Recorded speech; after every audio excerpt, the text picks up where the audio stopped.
ओम नमः शिवाय।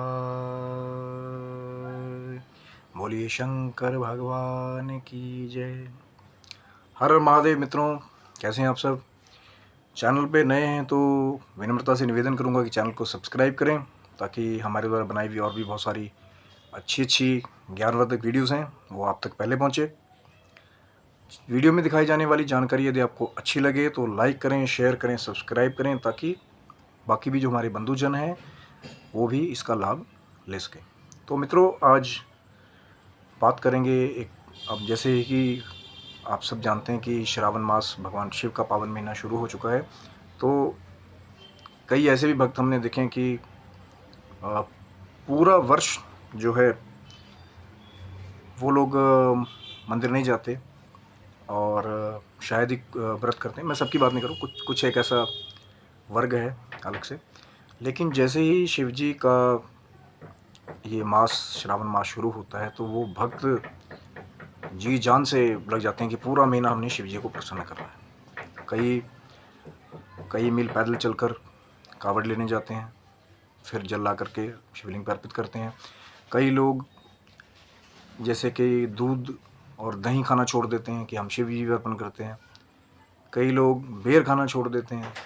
तो अलग अलग चीज़ें हैं, उसमें अलग अलग ज्ञान है और लोग अलग अलग चीज़ों से उसके बारे में अपनी अपनी चीज़ों को करते हैं। तो इस महीने का बहुत बड़ा एक महत्व है और शायद मैं पूरा बखान ना कर पाऊँ, पर एक छोटा सा प्रश्न आता है कि श्रावण सोमवार का भी टाइम चल रहा है और जो नॉर्मल सोमवार का भी व्रत करते हैं कि सोमवार का व्रत कैसे करें। तो मित्रों, कोई बहुत बड़ी, मैं कहना चाहूँगा कि एक सबसे जिसे कहते हैं कि एक आम तरीका है व्रत रखने का, कोई बहुत बड़ी विधि नहीं है और बहुत ही ज़्यादा फलदायी है। क्योंकि भगवान शिव तो भोले हैं, जब प्रसन्न हो जाते हैं, थोड़े से जल से प्रसन्न हो जाते हैं, बिल्व पत्र से प्रसन्न हो जाते हैं एक से, तो जब कोई उनके लिए व्रत करता है तो भगवान की जो कृपा है वो कहीं ना कहीं एक बहुत बड़े रूप में, अलग अलग तरीके से लोगों को कृपा प्राप्त होती है। कईयों को देर से प्राप्त होता है, कईयों को जल्दी होता है। मैंने पिछली वीडियो में भी बात की थी कि जिसका फल, जिसको जितना बड़ा मिलना होता है उसकी इतनी बड़ी ही परीक्षाएं होती हैं। क्योंकि बाबा भी कहीं ना कहीं चाहते हैं कि अगर आपको फल मिले, कहीं ना कहीं आप पहले उसके लिए तैयार हो जाएं तो आपको फल मिले, ताकि उस फल के प्राप्त होने पे आप मद में ना आ जाएं, लोभ में ना आ जाएं कहीं ना कहीं। क्योंकि बहुत सारे ऐसे हमारे भक्त हैं कि जब मिल जाता है, मिलेगा तो ज़रूर, और लेकिन जब मिल जाता है तो भक्ति कहीं ना कहीं धीरे धीरे करके आलोप हो जाती है कि भैया अब तो मिल गए, अब तो जय श्री राम। तो आज बात करेंगे सबसे जो कॉमन प्रश्न जब सावन महीना आ जाता है कि लोग पूछते हैं कि सोमवार का व्रत कैसे करें। तो कहना चाहूँगा मित्रों, जो श्रावण सोमवार के व्रत हैं, जैसे सिर्फ कई श्रावण सोमवार के व्रत करना चाहते हैं, वो एक मास में 4 या 5 आते हैं।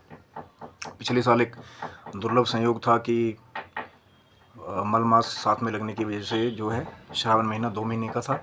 इस बार भी शिव जी के संयोग से 5 सोमवार भक्तों को मिले हैं, तो कई सिर्फ 5 करेंगे, 5वें उद्यापन कर लेते हैं। कई 16 सोमवार करते हैं, उसकी एक अलग विधि है कि 16 बिना उसको बीच में से कहते हैं कि चेन तोड़े हुए पूरे 16 करने होते हैं। उसमें भी नियम थोड़ा सा वही है कि अगर चेन टूट गई तो दोबारा से फिर शुरुआत करनी पड़ती है। लेकिन आज मैं खासकर बात करूँगा डिटेल में श्रावण सोमवार कैसे करें 5, वो ज़्यादा फ़र्क नहीं है, थोड़ा थोड़ा हल्का हल्का फ़र्क है। या 16 सोमवार कैसे करें, आज मैं सिर्फ नॉर्मल जो लोग भक्ति प्राप्त करना चाहते हैं कि सोमवार का व्रत करने के क्या लाभ हैं और व्रत क्यों किया जाता है और कैसे करें। तो जिनकी भी कुंडलियों में चंद्रमा खराब हैं, चंद्रमा कमज़ोर हैं, कहीं ना कहीं दिमाग कमज़ोर है और एक डिप्रेशन की स्टेट से गुजर रहे हैं, तो इससे बड़ा अच्छा एक आध्यात्मिक उपाय या ज्योतिषीय उपाय कोई दूसरा नहीं है कि भगवान शिव की आराधना करें। और भी बहुत सारे ऐसे योग हैं, जब कभी कुंडली में चंद्रदेव हमारे राहु के साथ विराजमान हो जाएं, दृष्टिगत हो जाएं, किसी और पाप ग्रह के द्वारा दृष्ट हो जाएं, और कहीं ना कहीं आप मानसिक खराब स्थितियों से गुजर रहे हो, तो भी भगवान शिव की आराधना सबसे ज़्यादा फलदायी है। क्योंकि उनकी कृपा से पहुंच पाएंगे, नहीं तो जब मानसिक रूप से आदमी कमज़ोर हो जाता है तो शायद वो कुछ समझ ही नहीं पाता कि मेरे साथ क्या हो रहा क्या होना। तो जब शिव जी की कृपा होगी तभी आप आराधना के लिए आगे बढ़ेंगे। और जिन भी लोगों को, जैसे कि अब भगवान शिव तो ज्ञान का भी भंडार हैं, जो बड़े बड़े टीचर्स हैं, स्कॉलर्स हैं, कहीं ना कहीं, क्योंकि जो देवताओं के भी गुरु बृहस्पति है, वो भगवान शिव की ही कृपा से आज देवताओं के गुरु हैं। क्योंकि बहुत कम लोग जानते हैं कि भगवान बृहस्पति को भी जीव का नाम जो है भगवान महादेव ने ही दिया था, और देवगुरु का पद उन्होंने प्राप्त किया भगवान शिव की कृपा से। तो कहीं ना कहीं अगर मैं झूठ नहीं कहूँगा तो जो 9 के 9 ही नवग्रह देवता हैं वो भगवान शिव के ही, जिसे कहते हैं, कंट्रोल में चलते हैं। भगवती माँ की भी महिमा है अपनी, क्योंकि हर बार बात करता हूँ कि शिव और शक्ति दोनों ही एक ही हैं। और सोमवार का व्रत कैसे रखना है, सबसे सरल विधि है कि सुबह आप, जैसे सोमवार का दिन है, सूर्योदय से पहले कोशिश करें उठ जाएं, स्नान हो जाए आपका, भगवान शिव का जो भी आप पूजन, अगर आप मंदिर नहीं जा सकते हैं, मंदिर जाएं तो बहुत अच्छी बात है, दर्शन करें, शिवलिंग पे जल अर्पित करें। घर पे पूजन करते हैं, स्रोत पाठ करते हैं, कोई भी, चाहे शिव चालीसा करते हैं, घर पे कर सकते हैं, ओम नमः शिवाय जितनी भी देर कर सकते हैं। पर मित्रों, व्रत का असली अर्थ वही है कि जो भी देवता जिसके आप व्रत कर रहे हैं, कहीं ना कहीं उनका जप, चाहे मानसिक रूप से चलते फिरते उनका भजन, उनके बारे में चर्चाएं करते रहें, ताकि उस दिन आपका मन सात्विकता की तरफ ज़्यादा हो। क्योंकि मान लीजिए कोई अगर बहुत ज़्यादा बाहर का खाता है, या आज उसको व्रत करने के लिए कह दिया गया, तो एक दिन में ही दिनचर्या चेंज करने में उसको कठिनाई होगी। पर जब आध्यात्मिकता से जुड़ा रहेगा, ज्ञान चर्चाएँ करेगा, तो उसको आसानी होगी। तो सूर्योदय से पहले उठ जाएं, आपका स्नान हो जाए तो बहुत अच्छा है। उसके बाद शिव चर्चा करें, शिव पूजन करें, घर से अगर करना चाहते हैं, शिव जी के भजन सुनना चाहें, वो आपकी इच्छा है। ओम नमः शिवाय का जब चलते फिरते जाप करेंगे तो उसका एक डबल लाभ मिलता है। पर क्या नहीं करना है, जो अब कई कहते हैं कि महाराज जी बस खाली भोजन छोड़ दिया वही हमारा व्रत है। नहीं, व्रत का असली अर्थ है अपनी कुरीतियों पर विजय प्राप्त करना। जो 16 सोमवार भी करते हैं ना, तो वो भी कहीं नारद जी कहते हैं कि हमारे अंदर कुछ ऐसी कुरीतियाँ होती हैं कि 16 जब हम दिवस सोमवार इकट्ठे बिताते हैं आध्यात्मिकता में, तो हमारी कुरीतियाँ दूर हो जाती हैं।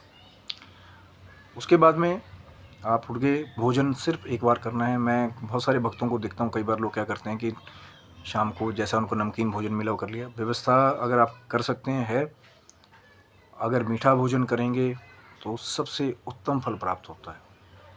मीठे भोजन में आप चाहे मिठाई के साथ खा लें, शक्कर के साथ रोटी खा लें, मीठे चावल बना लें, मतलब कुछ भी जो है वो एक समय जो है आप मीठा भोजन करें। और भोजन करने का सबसे उत्तम समय कब है, जब सूर्य अस्त से कम आधा या 1 घंटा पहले।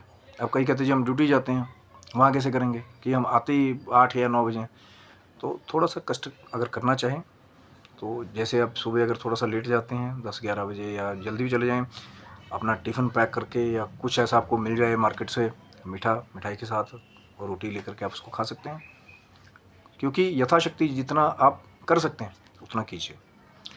तो मीठा भोजन करेंगे, उससे पहले भगवान शिव को जहाँ भी कहीं बैठे हैं ध्यान करके, अब मंदिर में नहीं है या घर के मंदिर में नहीं है, ऑफिस में बैठे हैं, कैसे ध्यान करें, तो बस वहीं बैठे बैठे ध्यान करें, भोग लगाएं। आरती मन में भी कर सकते हैं, अगर आपका ज्योत नहीं है, बत्ती नहीं है वहाँ पे, क्योंकि जो तो मंदिर में वो कर सकते हैं, लेकिन जो ऑफिस में बिजी रहते हैं वो कैसे करेंगे, तो मन से ही आप बाबा की आरती करें, पढ़ लें मन में ही। आजकल तो नेट पे सब कुछ अवेलेबल है, आरती भोग कि स्विगी पे भी आप मीठा कुछ मंगा सकते हैं, खुद नहीं बना सकते। तो उसके बाद में फिर जब आरती हो जाए, बाबा को भोग लगा कि महाराज आप अर्पण करिए, जो भी प्रसाद मैंने बनाया जो मेरे पास है मैं आपको अर्पण करता हूँ। उसके बाद फिर भोजन को ग्रहण कर लें। और सूर्यास्त के बाद भी अगर कोई लोग खाते हैं तो बाबा सब जानते हैं कि इसकी कैसी व्यवस्थाएं हैं, क्योंकि यथाशक्ति ही हर एक शास्त्र में कहा गया कि जिसकी जितनी समर्थता है, जिसकी जितनी शक्ति है वो उतना करें। तो उसके बाद भोजन हो गया। हो सके थोड़ी देर सोने से पहले बाबा का ध्यान करें, मेडिटेशन भी कर सकते हैं, ओम नमः शिवाय का जाप करें, श्री शिवाय नमस्तुभ्यम का जाप करें। महामृत्युंजय मंत्र, अगर कोई बहुत ही ज़्यादा रोग से ग्रसित है, उसके लिए अगर किसी ने बताया कि चंद्रमा बहुत ख़राब है, आप रोग से ग्रसित हैं, तो क्योंकि अगर यहीं से प्रॉब्लम शुरू होगी तो पूरे शरीर में, कई बार हमने देखा है कि आदमी सोच से बीमार हो गया तो शरीर ही ऑटोमेटिक बीमार हो जाता है। तो उसके लिए महामृत्युंजय का मंत्र का जप करें। शायद डिटेल में भी किसी दिन मैं बात करूँगा। महामृत्युंजय मंत्र के बारे में। आजकल तो नेट पे सब कुछ अवेलेबल है। और माला नहीं भी है, माला रुद्राक्ष की आपकी है, उस पर शिव जी के मंत्रों का जप कर सकते हैं। नहीं भी है तो मन में ही जाप करें। चलते फिर जब माला आएगी तो माला पे शुरू करते हैं। बार बार वही चीज़ कहता हूँ कि पहले गणेश जी का ध्यान करें। माला अगर आप कर रहे हैं ओम नमः शिवाय मंत्र की या महामृत्युंजय मंत्र की, तो पहली एक माला ओम गंग गणपते नमः या ओम श्री गणेशाय नमः की होनी बहुत जरूरी है। माला नहीं करें तभी गणपति जी का ध्यान करें कि महाराज आप विघ्नहर्ता हैं, क्योंकि प्रथम पूज्य गणेश जी हैं। उसके बाद भगवान शिव जी का जितना ज़्यादा हो सके आप जाप यथाशक्ति करें। भगवान शिव को नमस्कार करें कि प्रभु आपकी कृपा से जब आपका दिन ढल जाए कि आपकी कृपा से मेरा व्रत संपूर्ण हुआ। अब कई लोग कहते हैं भाई गलती से हमने ये खा लिया, गलती से हम दुकान पे गए, हमने चॉकलेट खा लिया, व्रत हमारा खंडित हो गया। जो भक्ति के लिए खुले व्रत कर रहे हैं सोमवार के, जिनकी कोई काउंटिंग नहीं है, वो आगे फिर वैसे इसको करें, कोई बात नहीं, छोड़ दें। जो गया उसको पकड़ के रोने से कोई लाभ नहीं है ना। कई बार हो जाता है कि जब नया नया हम व्रत करने लगे हैं तो कई बार त्रुटियाँ हो जाती हैं, और उसके बाद आप भगवान शिव की कहते हैं जब कोई त्रुटि ऐसी हो जाए तो उस देवी देवता की आप आरती करें मन में, चाहे कैसे भी करके, और क्षमा याचना करके अपना काम करें। उसके बाद फिर जब धीरे धीरे करके आप अभ्यासकृत हो जाएंगे, आपको अभ्यास हो जाएगा, तो आपका इम्यून सिस्टम भी वैसे ही हो जाएगा कि अब जैसे किसी को बहुत ज़्यादा भूख लगती है, कहते भैया एक टाइम ही भोजन खाना है, कैसे सरेगा। तो जब धीरे धीरे आप अभ्यास करेंगे तो हैबिचुअल हो जाएंगे। पूरे दिन में आप दूध पीजिए, लस्सी पीजिए, चाहे 1 किलो कीवी खा लें, फ्रूट खा लें, पर कोशिश करें कि अपनी तरफ से जो रसदार फल हैं, जो मीठे हैं, उन्हीं का सेवन करें। कई अब जैसे दूसरे फ्रूट्स मार्केट में बहुत हैं, और मैं नाम नहीं लूँगा उनका, कि कुछ बाहर के विदेशी फ्रूट्स भी हैं, तो जो हमारे देसी हैं उनकी तरफ ज़्यादा रहें। हाँ, हो सके तो अपने आप ही स्वयं भोजन अगर आप तैयार कर पाएँ, आपके घर पे जैसे आपको मिल जाए घर का भोजन, तो वही करें। बाहर क्योंकि आजकल बहुत सारी न्यूज़ भी चल रही है कि वहाँ सफाई नहीं थी या वहाँ मिलावट थी, या व्रत करके कहीं जूस पीने गए, लोगों ने उसमें कुछ गलत चीज़ मिलाई हुई है। तो कहीं ना कहीं अगर घर पे ही आप फ्रूट्स लाकर खाएंगे या जूस खुद निकालेंगे तो ज़्यादा अच्छा है, जैसी यथाशक्ति आपकी हो। और भगवान शिव करे कि जिस भी चीज़ के लिए आप सोमवार का व्रत कर रहे हैं वो आपका सफल हो। अगर रोग निवारण के लिए करें तो भगवान शिव आपको निरोगी बनाएं। अगर आप संगीत में कला सीखना चाहते हैं तो डमरू वाले बाबा जो नटराज हैं, डांस सीखना चाहते हैं, तो उनकी कृपा आपको प्राप्त हो। आप ज्ञान प्राप्त करना चाहते हैं, कहीं टीचिंग कर रहे हैं, तो देवगुरु बृहस्पति की तरह आपका यश भी बढ़े। भगवान शिव की कृपा से व्रत करें। और शायद डिटेल में मैं, जैसे मैंने कहा था कि 16 सोमवार के बारे में फिर कैसे करें, डिटेल में शायद बात करें। और महामृत्युंजय का मंत्र कैसे, क्योंकि अलग अलग पद्धतियाँ हैं, अलग अलग ग्रंथों में अलग अलग वर्णन भी है। और कोशिश करें, जो अगर आप शिव पुराण की कथा का श्रवण भी करते हैं तो जो हमारा एक ऑथेंटिक जो मान्यता प्राप्त हमारे ग्रंथ हैं, जैसे कि गीता प्रेस गोरखपुर है हमारे भारतवर्ष की एक शान, उनकी किताबें पढ़ने की मान्यता प्राप्त हैं। अब कई बार हम बहुत सारे राइटर्स की किताबें पढ़ने ले जाते हैं कि उसका शिव पुराण, उसका महापुराण, तो इसमें अभी डिटेल में नहीं जाऊंगा, वीडियो बहुत लंबा हो जाएगा। एक दिन इसके बारे में भी बात करूंगा कि क्यों हमें हर एक का लिखा हुआ नहीं पढ़ना चाहिए।